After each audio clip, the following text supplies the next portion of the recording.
What does it mean to waste a life? Is it the hours you scroll away on a glowing screen? The jobs you accept just to survive, but never to live? Or is it the deeper tragedy? The silent surrender of your own soul to the noise of the world. Every day, time slips through your fingers like sand, and you don't even feel the loss until years later, when you look back and realize most of your existence wasn't living. It was waiting for the right moment, the right opportunity, the right version of yourself to finally appear. But the truth is, no moment ever comes. The clock never pauses. And one day you'll discover that you weren't waiting at all, you were wasting. And the question that echoes in the heart isn't, what did I achieve? But, what did I miss while I was too distracted to live? The conflict at the heart of wasting one's life is not as simple as laziness or procrastination. It is far deeper, far more invisible, and far more dangerous. It is the subtle way we've been taught to measure existence not by depth, but by appearance.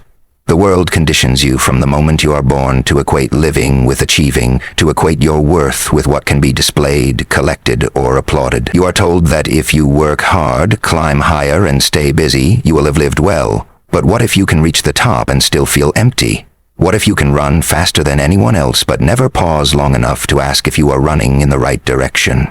The conflict is that what looks like life from the outside is often a slow death on the inside.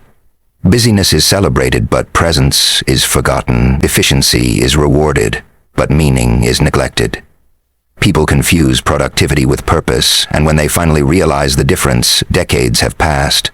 This is not failure in the conventional sense. It is worse. It is success in the wrong things, a well-decorated cage that leaves the soul unseen. This is why so many carry an invisible restlessness, even when their lives seem enviable to others. You can own the car, the house, the followers, and still feel the dull ache of emptiness gnawing at your spirit. Because deep down, life was never about accumulation. It was about awareness. Yet society praises symbols of success so loudly that silence, reflection, and inner truth are drowned out. Machiavelli once observed that human beings mourn material losses more intensely than the death of family because the former touches their sense of possession and control, while the latter touches what cannot be owned. This brutal observation reveals the conflict we live inside.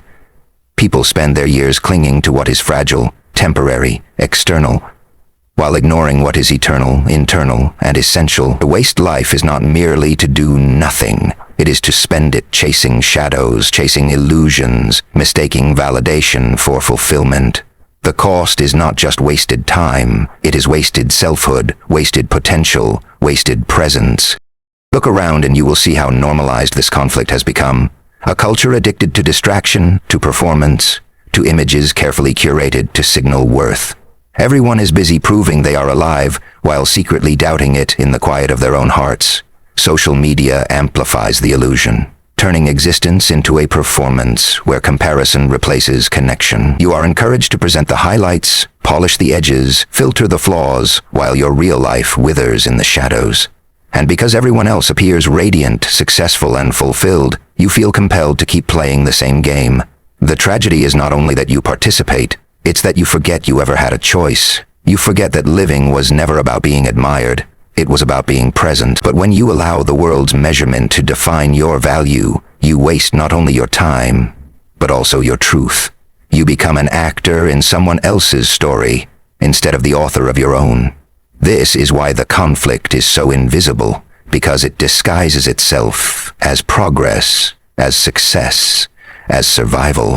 The deeper wound of this conflict is psychological. Human beings are meaning-seeking creatures, yet when meaning is replaced with metrics, the soul starves quietly. This starvation doesn't announce itself dramatically. It shows up as exhaustion that no rest cures, as a low-grade sadness that lingers behind every achievement, as the nagging thought that maybe, just maybe, you are not living your life, but only rehearsing it. The misconception is that wasting life looks like idleness, but in truth, wasting life looks like endless striving without asking why. You can sit still for an hour and be more alive than someone racing through years without ever pausing to feel. The philosophers warned of this long ago.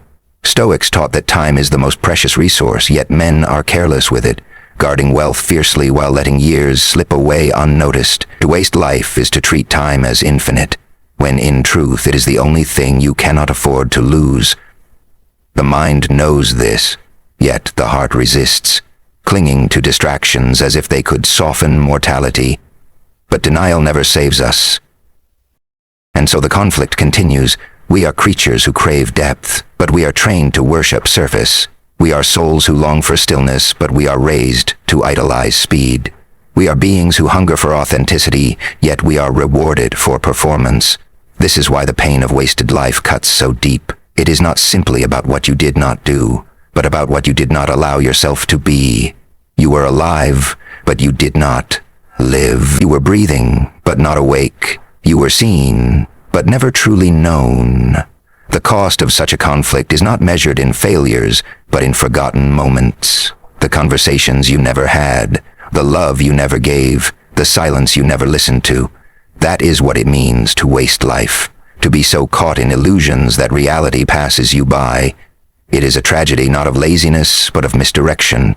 A life devoted to the wrong altar, sacrificed at the feet of what never mattered. If you do not see this, if you do not confront it, then the conflict is no longer abstract. It becomes your life's story. There are moments in life when the weight of wasted years doesn't come as a dramatic collapse, but as a quiet ache, a sudden realization that you have been drifting without truly steering. You lie in bed late at night, eyes fixed on the glow of a screen, scrolling through images of strangers' triumphs, and you feel a pang in your chest, not because you envy them, but because you know deep down that your own potential is being buried under distractions. Distractions. You tell yourself you'll start tomorrow, that next week you'll commit, that next month things will be different. But days blur into weeks, weeks blur into years, and before you know it, you've built a routine of waiting. Waiting for motivation, waiting for clarity, waiting for the perfect conditions to begin, and yet nothing begins. This is not laziness. It is fear disguised as comfort. And the tragedy is that by the time you notice, so much of your life has been lived on pause. That haunting thought that you were capable of more but chose less becomes one of the most painful realizations of all. Think of the times you played the role everyone expected of you. You smiled when you wanted to scream. You nodded in agreement when your soul longed to dissent. You laughed in circles where you felt invisible. These moments may seem small, but repeated over years, they carve out an identity that is not your own. Many people spend decades living in masks, convincing themselves that acceptance is the same as belonging, and yet, deep down, the disconnect grows wider. You can be surrounded by people and still feel utterly alone if no one knows your real self. The emotional weight of this pretense is immense. It leaves you drained, not from the activity of the day, but from the burden of suppressing your truth. This is one of the sharpest forms of wasting life, when you sacrifice authenticity for approval, and in doing so, you abandon the very person you were meant to become. There are also the promises you've broken to yourself, the journal half filled with goals, the guitar collecting dust in the corner, the book you meant to write but never did. Each of these abandoned intentions carries a whisper of regret, and though you try to silence it with busyness or distraction, the whisper returns louder in quiet moments. These unfulfilled commitments are not failures in themselves. They are mirrors. They reflect the ways you have allowed fear, doubt, or comfort to dictate your choices. Transformation rarely comes from grand victories. It often begins when you finally face the discomfort of these small, unkept promises. The realization stings, but it awakens something inside you, the understanding that life is not waiting for the right mood or the right timing. It is happening now, whether you show up or not. And the more you delay, the heavier the burden of regret becomes. The criticism of society is inescapable when we talk about wasted lives. We live in a world that has mastered the art of numbing us. Endless entertainment, endless consumption, endless comparison. You are constantly invited to escape your own existence through distraction, and the tragic irony is that the more you escape, the more alienated you feel. This is why so many people experience a strange emptiness even in the midst of constant stimulation. You can watch, scroll, consume for hours, but the hunger in your chest never goes away, because what it craves is not distraction, but depth. And yet, When you attempt to step back, to break free from the cycle, the world pulls you back with whispers of fear. Don't fall behind. Don't be different. Don't miss out. But what is truly being missed out on is life itself. A society built on noise has no interest in your silence, because silence is where the truth speaks, and truth is dangerous to systems that thrive on conformity. Perhaps the most piercing relatable experience is that quiet voice inside you, the one that comes uninvited during the rare moments of stillness. You may be driving alone, sitting at a cafe, or watching the sun fade on an ordinary evening, and suddenly it speaks. This can't be it. This can't be all there is. You try to drown it out, but it returns, persistent and unrelenting. That voice is not your enemy. It is your lifeline. It is the part of you that refuses to accept a wasted existence. And yet, many ignore it, convincing themselves they have time, that tomorrow will be different. But tomorrow is built on today, and if today is wasted, so too will be tomorrow. Transformation begins when you stop silencing that voice and start listening. It doesn't demand dramatic change all at once, only the courage to admit that you want more, deserve more. That is the seed of awakening, planted in the soil of discontent, waiting for you to finally give it light. Awakening does not arrive with the drama we expect. It rarely comes as a lightning strike or some grand external event. More often, it begins in silence, in the smallest pauses between distractions, in the moments when you suddenly realize you can't keep living as you are. It is quiet, unsettling, and deeply personal. You may find yourself sitting alone in your room. No noise, no people, no demands, and for the first time in years you hear your own thoughts. At first it feels uncomfortable, almost unbearable, because silence exposes the truth you've been running from. But slowly that silence becomes a mirror. You begin to see that the weight you've carried was not life itself, but the expectations and illusions layered onto it. Awakening is nothing more and nothing less than the decision to see clearly. And once you see clearly, you cannot go back to blindness without feeling the pain of self-betrayal. Letting go back to blindness without feeling the pain of self-betrayal. In this process, solitude becomes sacred. What once felt like loneliness begins to transform into strength. You start to understand that being alone is not the absence of connection, but the presence of self. For so long you relied on the world to tell you who you are, to validate your worth, to give you a sense of direction. But when the noise fades and you are left with only yourself, you realize that the voice you were searching for was always within. The more you lean into solitude, the more you find clarity. You see where you've been wasting your energy, chasing acceptance, running from your own fears. You learn that being with yourself does not mean isolation. It means becoming whole without needing constant affirmation. And this discovery is powerful, because once you know how to stand in solitude, no one can truly enslave you again. Awakening also reveals the truth hidden in your scars. For years, you may have seen your wounds as proof of weakness, as reasons to shrink back from life, as evidence that you were broken. But when you awaken, those scars take on a different meaning. They become reminders that you endured, that you survived, that life tried to shatter you and still you remain. Every scar is a story, every wound a lesson, every tear a testament that you were alive enough to feel deeply. In this light, your scars are no longer marks of shame, but symbols of strength. They show you that pain did not destroy you, it shaped you. And instead of hiding from them, you begin to honor them. This shift is profound, because when you honor your scars, you stop wishing for a life without suffering, and instead you find the courage to live fully despite it. True strength is not the absence of pain, it is the ability to walk through it with dignity. There is also a new relationship with time that comes with awakening. Before, you lived as though hours were endless, days expendable, years guaranteed. But awakening makes you realize the fragility of it all. You see that every moment is not just passing, it is irretrievable. The past cannot be reclaimed, the future cannot be controlled, and the only space where life truly exists is in the now. This realization can feel terrifying at first, but it is also liberating, because once you understand the brevity of time, you stop wasting it on things that don't matter. You begin to say no more often. You let go of obligations that drain your spirit. You choose presence over distraction, depth over surface, truth over performance. And in doing so, you finally begin to live. This awareness is not about rushing or frantically chasing everything at once. It is about slowing down enough to truly experience what is already here. The ordinary moments become extraordinary because you finally recognize their value. As this inner strength grows, you begin to see yourself differently. The person who once doubted every step, who once relied on others to define their value, begins to dissolve. In their place, a steadier version of you emerges. Someone who doesn't need to impress but simply exists with quiet confidence.